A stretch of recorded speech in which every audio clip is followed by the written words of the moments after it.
పేరు కౌటిక విఠల్.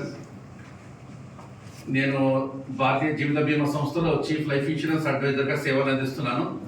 ప్రస్తుతం మీ ఎదురుగా కూర్చున్నది కీర్తిశేషులు రోషయ్య గారు చనిపోయి 3 సంవత్సరాలైన సందర్భంన మన వైశ్య ప్రముఖ సంస్థలు అందులో కొంతమంది దాతలు ముందుకొచ్చేసి 4 డిసెంబర్ రోజున 3వ వర్ధంతి చాలా గ్రాండ్గా చేయాలని నిశ్చయించుకున్నారు. అది చిన్నగా చేయాలనుకున్నది పోయి మెల్లమెల్లగా పెద్దగైపోయి చాలా మంది జనాలు వచ్చే అవకాశం ఏర్పడింది. ఒక 100 బస్సులను ఏర్పాటు చేశారు, ఎన్నో కార్లతో. మరి ఆ రోజు చాలా గొప్పగా చేయాలని చెప్పేసి అనుకున్నారు. దీనికి గాను మన తెలంగాణ ముఖ్యమంత్రి వర్యులు ముఖ్య అతిథిగా విచ్చేస్తున్నారు.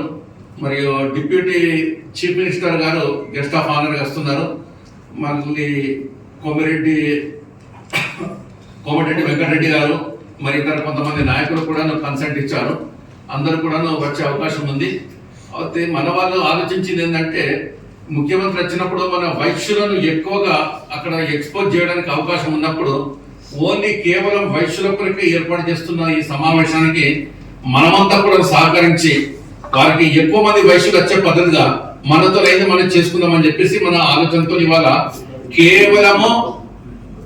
కేవలము వైశ్య విలేకరుల కోసమే ఈ సమావేశం ఏర్పాటు చేసుకున్నాం.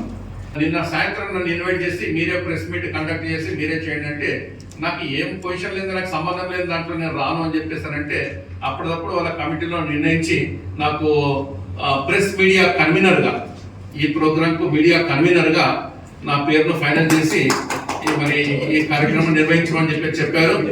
మరి నేను నిన్న సాయంత్రం నుండి మన వాళ్ళు ఎవరెవరు ఉన్నారు, ఎక్కడెక్కడ ఉన్నారు అనేది తెలుసుకుంటూ నాకు తోచినన్ని పేర్లు తయారు చేసుకున్నాను. ఒక 33 మంది పేర్లు నా దగ్గరికి వచ్చాయి. ఇంకా ఉండొచ్చు, బహుశా ఇప్పుడు ఇలా మిస్ అయిపోయిన వాళ్ళు కూడా ఉండొచ్చు, చెప్పలేము. మరి ఇప్పుడు నాకున్న 33 మందికి మాత్రము నేను పర్సనల్గా ఫోన్లు చేయడం జరిగింది. అలాగే అందరికి కూడా నిన్న రాత్రి 12 గంటల లోపు నేను ఇన్విటేషన్ పంపించాను. మళ్ళీ ఇవాళ ప్రొద్దున కూడా రిపీట్గా ఇన్విటేషన్ పంపించాను. ఇప్పుడు కూడా ఇండివిజువల్గా ఒక అరగంటని పెంచేసేసి 3 బదులుగా 3:30 అని చెప్పేసి మళ్ళీ పంపించాను. మరి దానికి కమ్యూనికేషన్ గ్యాప్ ఉంటుందన్న ఉద్దేశంతో నేను ఇవాళ ప్రెస్ మీట్ పేరు మీద మీ అందరికి కూడా ఒక ఇన్విటేషన్ ఇస్తాను. అలాగే పత్రికా ప్రకటన నేను తయారు చేసింది మీకు ఒక్కొక్కరికి ఇచ్చేసుకుంటూ పోతాను. ఈ పత్రికా ప్రకటన నేను తయారు చేసుకొని మీకు ఇచ్చింది.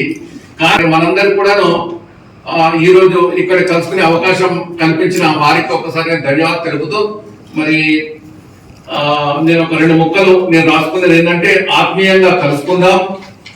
మహాశయ రోషయ్య గారి 3వ వర్ధంతిని 4 డిసెంబర్ 2024 రోజున హైటెక్స్ హాల్ 4 నందు నిర్వహిస్తున్నారు.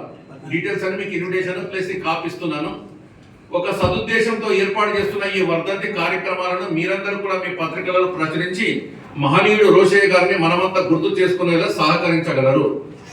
ఎందరో హిందువులు సన్నిహితులు ఈ కార్యక్రమంలో పాల్గొని కార్యక్రమాన్ని విజయవంతం చేసుకునేలా సహకరించగలరు. ఆర్య వైశ్యులందరము ఆత్మీయంగా కలుసుకుందాము, ఆ మూర్తిని స్మరిద్దాము, ఆయన స్ఫూర్తిని పంచుకుందాము. భవనీయ కౌటిక విఠల్ మీడియా కోఆర్డినేటర్ గా మీ అందరికీ ఈ ఇన్విటేషన్ లో ఈ రిక్వెస్ట్ లెటర్ పెట్టాను. అలాగే నా దగ్గర ఉన్న ఒక చిన్న ప్రెస్ రిలీజ్ నేను అది చదివిపిస్తాను. గారు ఆంధ్రప్రదేశ్ రాజకీయాల్లో చిరస్మరణీయమైన నేతగా నిలిచారు.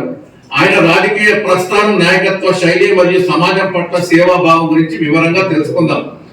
ప్రాథమిక జీవిత వివరాలు. ప్రాథమిక జీవిత వివరాలు. పుట్టిన తేదీ 4 జూన్ 1933.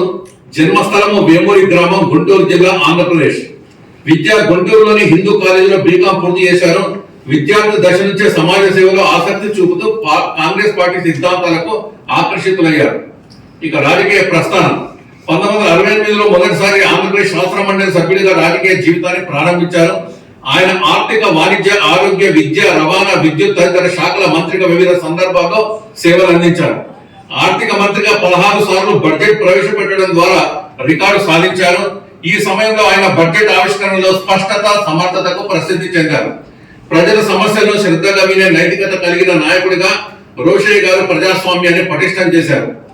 ఇక ముఖ్యమంత్రిగా సేవలు 2009 నుంచి 2010 వరకు 2009లో డాక్టర్ వైఎస్ రాజశేఖర రెడ్డి గారి హఠాత్ మరణం తర్వాత ఆంధ్రప్రదేశ్ ముఖ్యమంత్రిగా బాధ్యతలు స్వీకరించారు. ముఖ్యమంత్రిగా పనిచేసిన కాలంలో పదవి అత్యంత క్లిష్టమైన సమయంలో స్వీకరించడం, వాతావరణ మార్పులు, వరదలు, తుఫాన్ల వంటి సమస్యల్ని సమర్థవంతంగా ఎదుర్కొన్నారు. ఆర్థిక పరిస్థితులను మెరుగుపరిచే విధానాలు అమలు చేశారు. ఇక గవర్నర్ గా సేవలు 2011లో తమిళనాడు గవర్నర్ గా నియమితులయ్యారు. తమిళనాడు, పుదుచ్చేరి ప్రజల మధ్య సమగ్రత, శాంతి నెలకొల్పడంలో కీలక పాత్ర పోషించారు. సేవా కార్యక్రమాలు మరియు ఆదర్శం. సామాన్య ప్రజల మధ్యలో ఉంటూ వారి అవసరాలను స్వయంగా అర్థం చేసుకునే విధానానికి కట్టుబడి ఉన్నారు. రాజకీయాల్లో ఎలాంటి వివాదాలకు దూరంగా ఉండి నైతికతతో పనిచేసిన నాయకుడిగా గుర్తింపు పొందారు. కాంగ్రెస్ పార్టీకి నిబంధనలతో పాటుగా ప్రతి నేతకు మార్గదర్శకంగా నిలిచారు. ఇక వ్యక్తిగత జీవన విషయానికి వస్తే రోషే గారు సాధారణ జీవన శైలికి ప్రాధాన్యం ఇచ్చారు. కుటుంబ సభ్యులను రాజకీయాల్లోకి తేవడానికి ఆసక్తి చూపలేదు. మరణం తేదీ 4 డిసెంబర్ 2021 నాడు మరణించారు. వేదిక హైదరాబాద్ లో. రోషే గారి మరణం దేశ రాజకీయ రంగంలో మరియు ప్రజల హృదయాల్లో శూన్యతను సృష్టించింది.